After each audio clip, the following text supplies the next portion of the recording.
Semoga sehat dan bahagia. Kita berjumpa kembali di channel Paket Cerpen Isal Embun. Kali ini dalam sebuah cerita yang berjudul Pesugihan Kucing Putih.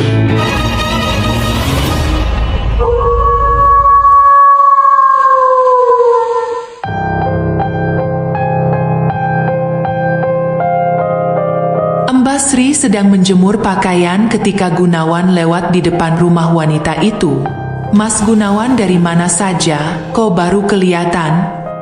Gunawan tersenyum dan mengatakan bahwa hampir sebulan ini dia membantu pamannya yang tinggal di Bengkulu. Mbak Sri menghampirinya. Pandangan wanita itu tertuju pada seekor kucing putih yang dibawa oleh Gunawan. Kucing betina dewasa yang sedang hamil. Perut kucing itu terlihat besar. Sambil membelainya, Mbak Sri berkata, "Mas, aku minta anak kucingnya ya kalau sudah lahir." Gunawan mengangguk pelan, lalu pamit untuk pulang ke rumah kontrakannya yang sudah sebulan dia tinggalkan. Sesampainya di dalam rumah, Gunawan menaruh kucing putih yang dibawanya ke atas tempat tidur. Malam hari pun tiba. Hujan turun dengan deras disertai suara halilintar yang menggelegar.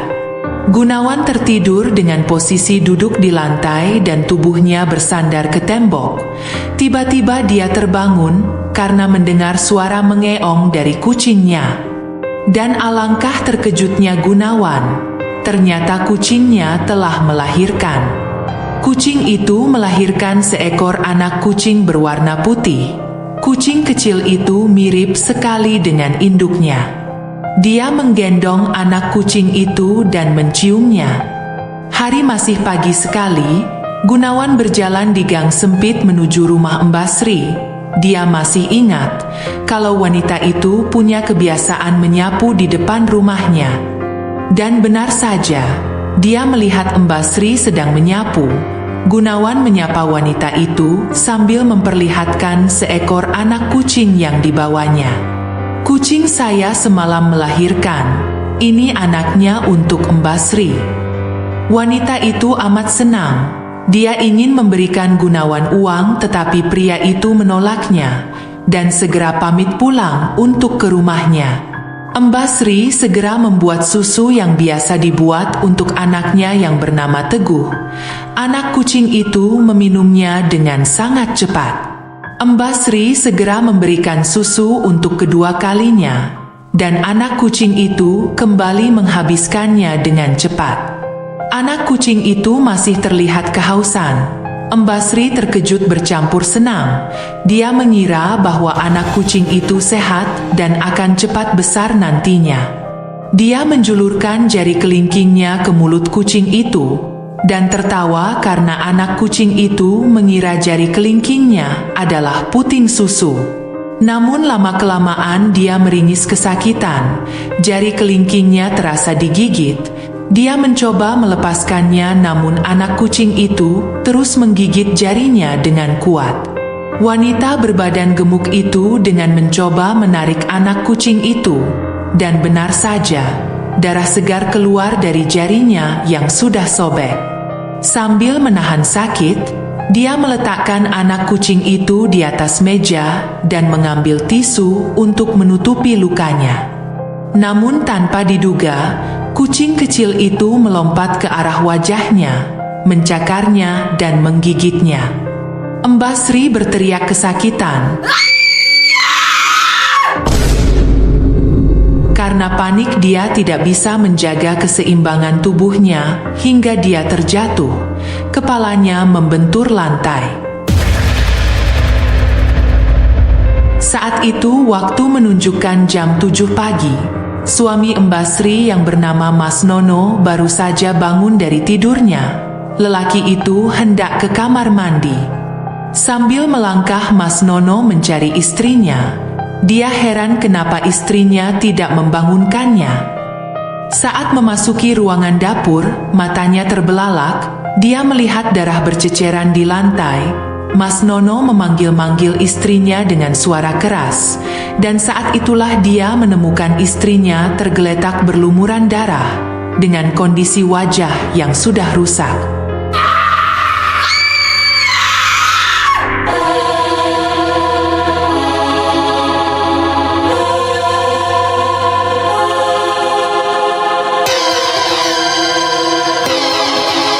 Sontak kejadian itu membuat gempar dan menjadi viral. Namun ironisnya, Mas Nono sang suami menjadi tersangka atas kematian istrinya.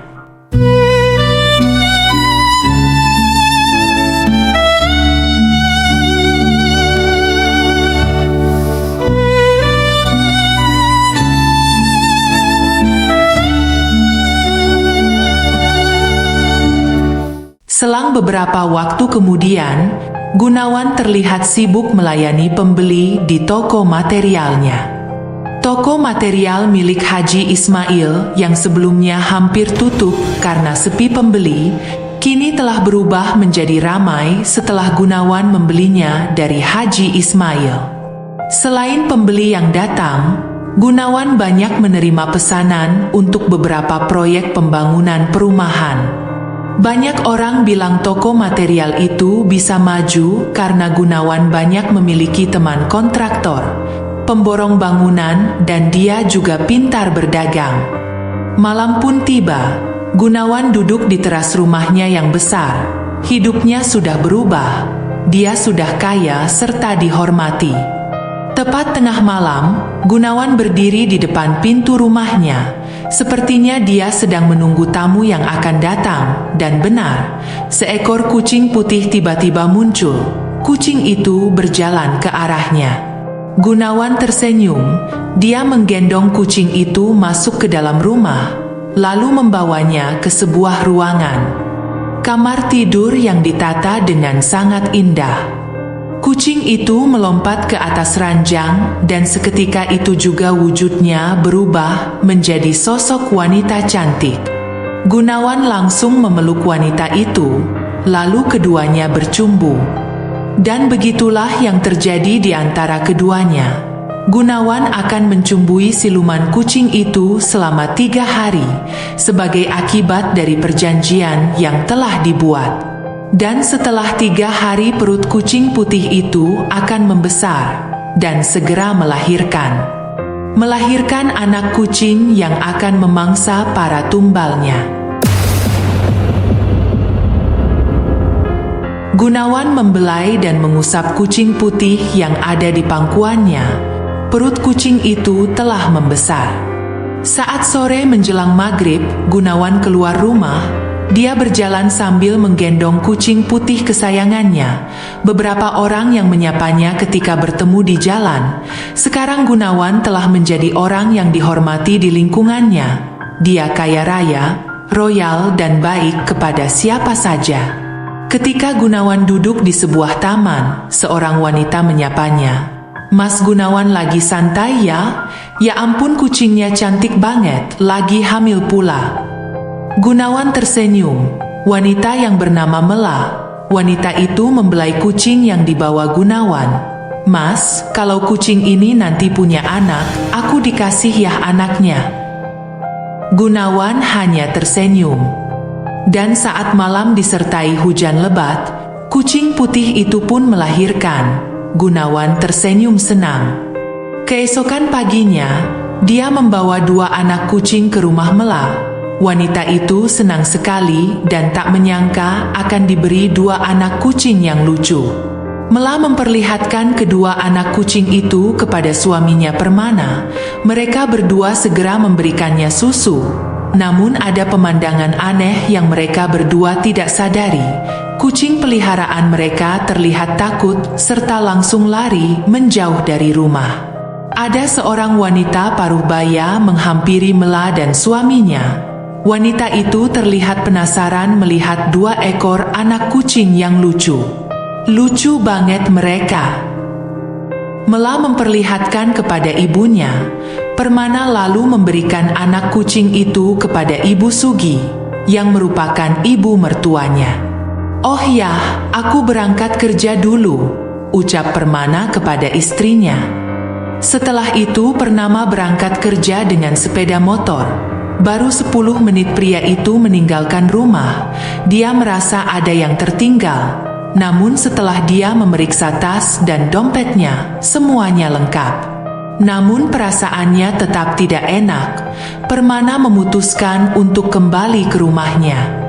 Di depan rumah, Permana berdiri sejenak. Tidak ada yang aneh pikirnya. Lalu dia putuskan untuk berangkat kembali ke kantor. Namun baru saja ia akan menghidupkan mesin motor, terdengar seperti suara benda yang jatuh dari dalam rumah. Suaranya keras. Permana segera masuk sambil memanggil-manggil istrinya. Saat dia berada dalam rumah, lelaki itu tersentak, nafasnya tertahan. Ibu Sugi mertuanya tergeletak di lantai dengan luka menganga di leher. Permana berteriak memanggil-manggil istrinya, tapi tidak ada jawaban. Dengan jantung berdebar-debar, dia melihat ceceran darah yang ada di lantai, kakinya gemetar, dan pada akhirnya Permana tersentak. Wanita yang dicintainya tergeletak di bawah meja makan dengan tangan yang nyaris putus dan luka pada sekujur tubuh, seperti dicabik oleh binatang buas. Kejadian itu sekali lagi membuat gempar. 2 wanita tewas secara brutal di rumah mereka sendiri. Polisi bergerak cepat, namun sayang semua kecurigaan mengarah kepada Permana sebagai pelakunya.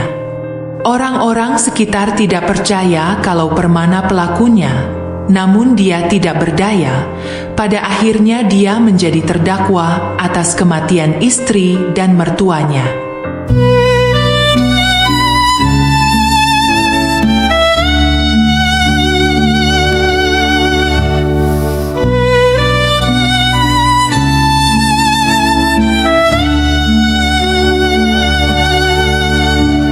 Sopian, salah satu keluarga dari Permana yang juga tinggal di lingkungan itu, merasa aneh. Kejadian yang menimpa sepupunya itu mirip dengan yang dialami oleh Mas Nono 6 bulan lalu, ketika istrinya yang bernama Embasri diketemukan tewas dengan kondisi mengenaskan, seperti diserang binatang buas, dan Mas Nono juga divonis sebagai pelakunya. Sopian mengenal Mas Nono dan juga Permana. Rasanya tidak mungkin keduanya melakukan hal yang sekeji itu terhadap istri mereka. Apalagi tidak pernah terdengar kalau keluarga mereka punya masalah atau pertengkaran. Hanya ada satu orang yang tahu tentang semua keanehan yang terjadi, dan dia adalah Gunawan. Di rumahnya yang megah, Gunawan sedang duduk di ruang tamu. Tidak ada orang lain yang tinggal bersamanya. Bahkan asisten rumah tangga pun tidak ada. Dia hanya seorang diri di rumah besar itu. Dan begitulah yang terjadi selanjutnya. Dalam kurun waktu 3 bulan akan ada kejadian yang mengerikan. Sampai pada akhirnya. Hari itu Gunawan sedang mengemudikan mobil. Dia baru saja kembali dari melihat pabrik paving block miliknya. Hujan turun dengan lebat, sedikit menghalangi pandangan Gunawan. Saat dia berbelok, sebuah sepeda motor terserempet oleh mobilnya hingga motor itu terjatuh. Gunawan terkejut, dia segera turun. Seorang wanita sedang duduk di atas aspal di samping motornya. Wanita itu meringis kesakitan sambil memegang kakinya. Gunawan menghampiri wanita itu sambil meminta maaf.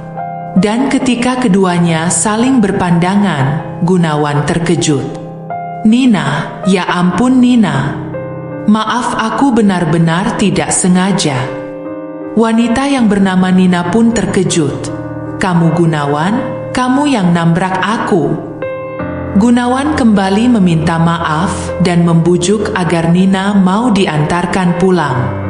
Di dalam mobil Nina berkata, "Kamu sekarang sudah hebat ya? Toko kamu banyak, sudah punya pabrik juga." Gunawan tersenyum kecil. Nina adalah teman lama yang baik hati. Saat dirinya susah, Nina sering memberikannya uang dan makanan. Sudah lama mereka tidak bertemu, Waktu itu Nina pindah rumah dan ikut tinggal bersama suaminya. Nina mempersilahkan Gunawan untuk masuk ke dalam rumahnya. Mereka berbincang tentang banyak hal, mulai dari masa sekolah hingga soal rumah tangga. Gunawan heran kenapa wanita sebaik Nina bisa dikhianati oleh suaminya. Setelah beberapa saat berbincang, Gunawan pamit. Saat melangkah keluar, dia berpapasan dengan Sopian. Lelaki itu adalah adiknya Nina. Sopian berkata kepada Nina, "Kak, hati-hati dengan Gunawan. Saya curiga kalau dia mendapatkan kekayaan dari jalan yang tidak wajar." Tapi Nina tidak percaya perkataan sang adik. Gunawan itu orangnya rajin, hanya saja dulu dia belum beruntung tidak seperti sekarang. Sopian memilih diam, dia tidak mau berdebat dengan kakaknya. Malam itu di rumah mewah, Gunawan duduk di ruang tamu. Malam ini adalah saat di mana Nyai Dewi Selendang Putih akan datang. Siluman cantik yang berwujud seekor kucing putih akan meminta untuk dipenuhi hasratnya. Namun tidak seperti biasanya, ketika Nyai Dewi Selendang Putih datang, Gunawan merasa senang, tapi hari ini dia tidak merasakannya. Apakah semua ini karena pertemuannya dengan Nina? Angin sejuk dan harum bunga tiba-tiba menyelimuti ruangan di dalam rumah. Inilah tanda kalau Nyai Dewi Selendang Putih telah datang. Gunawan cepat-cepat menghilangkan ingatannya tentang Nina. Dia tak mau istri silumannya sampai tahu. Dengan senyum lebar Gunawan menyambut sosok wanita cantik yang berjalan anggun ke arahnya. Dia memberi hormat, memeluknya, lalu menggendong wanita cantik itu masuk ke dalam kamar tidur. Selama 3 hari, kedua makhluk berbeda alam itu akan melakukan hubungan intim. Namun pada keesokan paginya, terdengar suara pagar rumah Gunawan diketuk-ketuk. Dia mengintip dari jendela. Astaga, itu Nina, mau apa dia ke sini? Gunawan terlihat ragu. Dia menuju kamar dan melihat Nyai Dewi Selendang Putih masih tertidur di atas ranjang. Perlahan dia segera keluar untuk menemui Nina. Nina tersenyum. "Hai, selamat pagi. Maaf aku datang ke rumah kamu tidak bilang sebelumnya." Gunawan nampak canggung. Dia sebenarnya senang melihat kehadiran Nina. Namun dia takut karena ada Nyai Dewi Selendang Putih masih ada di dalam rumah. "Kamu tidak mempersilahkan aku masuk ke rumah," kata Nina yang langsung melangkah masuk. Dia kagum melihat rumah Gunawan. Wanita itu terus saja melangkah ke arah pintu rumah. Gunawan ingin mencegahnya, tetapi Nina terlanjur sampai di depan pintu rumahnya yang terbuka. Kemudian wanita itu masuk ke dalam. Dan ketika Gunawan menyusul masuk ke dalam rumah, dia terkejut.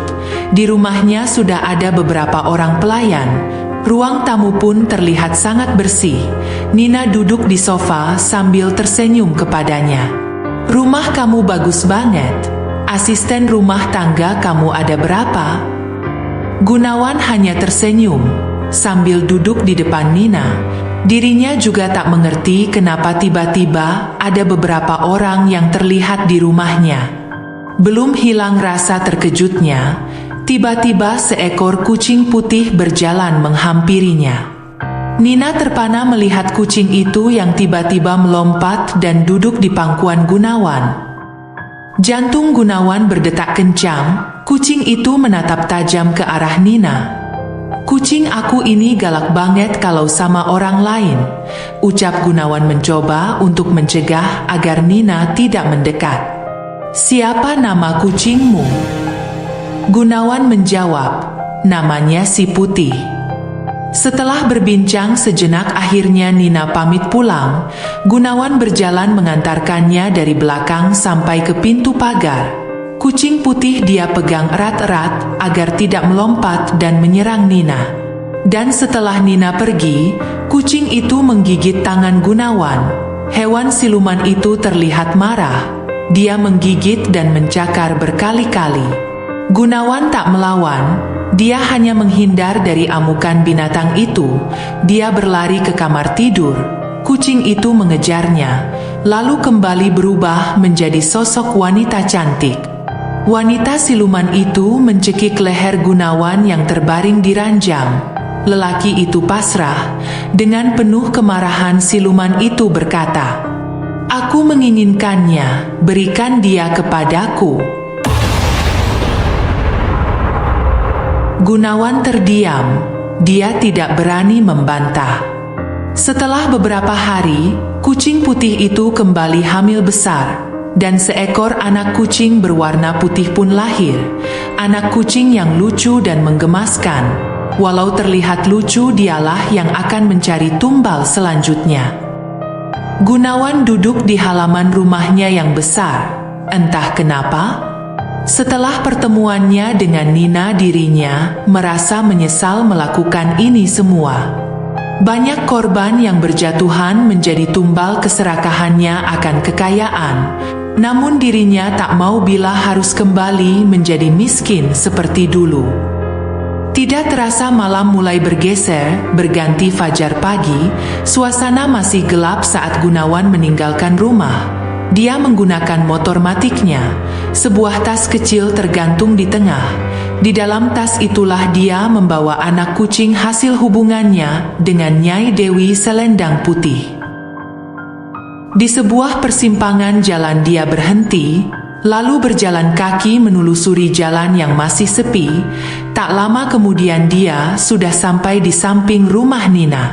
Gunawan mengambil anak kucing yang ada di dalam tas, dan setelah itu dia melemparkannya ke depan pintu rumah Nina. Anak kucing itu langsung mengeong. Suaranya seperti memanggil-manggil induknya. Suara itu didengar oleh Nina. Lampu ruang tamu menyala dan pintu rumah terbuka. Gunawan langsung bersembunyi. Terlihat Nina terkejut melihat seekor anak kucing yang berada di depan pintu rumah. Wanita itu langsung menggendong kucing itu. Nina menduga kalau anak kucing itu sengaja ditinggal oleh induknya. Saat tengah mencium kucing yang dipegangnya, Sopian muncul dari dalam. Adik lelaki Nina itu melihat kakaknya sedang menggendong seekor anak kucing. Seketika dia ingat pesan Permana, sepupunya yang kini berada di dalam penjara karena dituduh membunuh istri dan mertuanya. Ketika Sopian berkunjung, Permana pernah berpesan, "Berhati-hatilah bila ada anak kucing berwarna putih yang tiba-tiba muncul di rumahmu." Sopian segera meminta kepada kakaknya agar anak kucing itu dibuang jauh-jauh. "Kak, tolong berikan anak kucing itu, saya mau buang jauh-jauh." Namun Nina menolak. Sopian mencoba mengambil secara paksa. Dengan cepat dia meraih tangan kakaknya. Namun tanpa diduga anak kucing itu melompat ke arah wajah Sopian, mencakar dan menggigit matanya. Sopian berteriak kesakitan. Dia menarik anak kucing itu lalu melemparkannya. Nina memegang wajah adiknya yang terluka. Tanpa disadari keduanya, anak kucing itu berlari ke arah Nina, lalu menggigit betis wanita itu. Binatang bertubuh mungil itu mengoyak lalu memakan daging bagian betis dengan lahap, seperti binatang buas yang kelaparan. Nina menjerit kesakitan.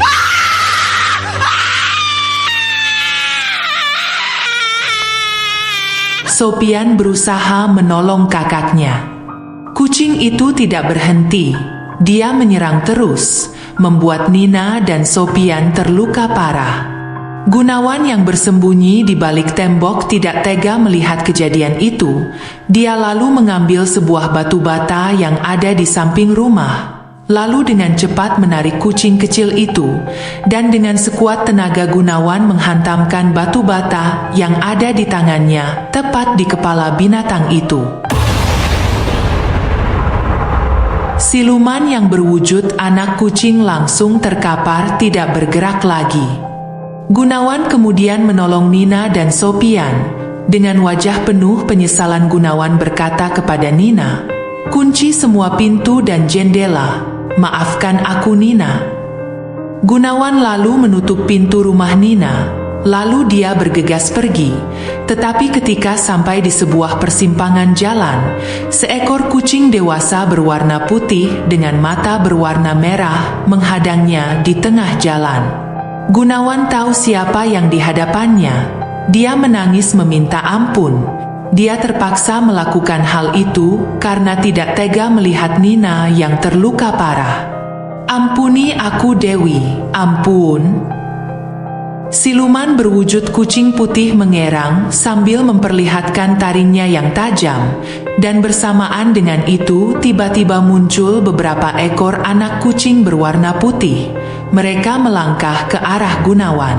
Sadar akan bahaya, Gunawan bangkit lalu berlari. Namun kucing-kucing itu tak mau mangsanya lepas. Mereka mengejar Gunawan. Salah satu dari mereka itu berhasil melompat ke punggung Gunawan lalu menggigitnya dengan kuat. Gunawan terjatuh berguling-guling, lalu terperosok masuk ke dalam selokan. Dengan susah payah dia mencoba keluar dari dalam selokan, namun sial, beberapa anak kucing yang mengejarnya telah ada di depan matanya. Makhluk-makhluk itu menerjang Gunawan dengan ganas.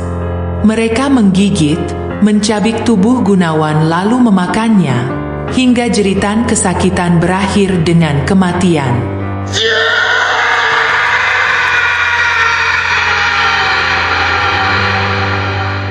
Beberapa saat kemudian, orang-orang menemukan tubuh Gunawan yang berada di dalam selokan. Kondisinya sangat mengenaskan.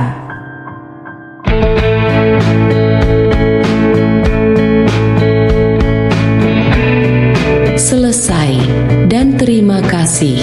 Semoga bahagia bagi Anda dan keluarga. Wassalam.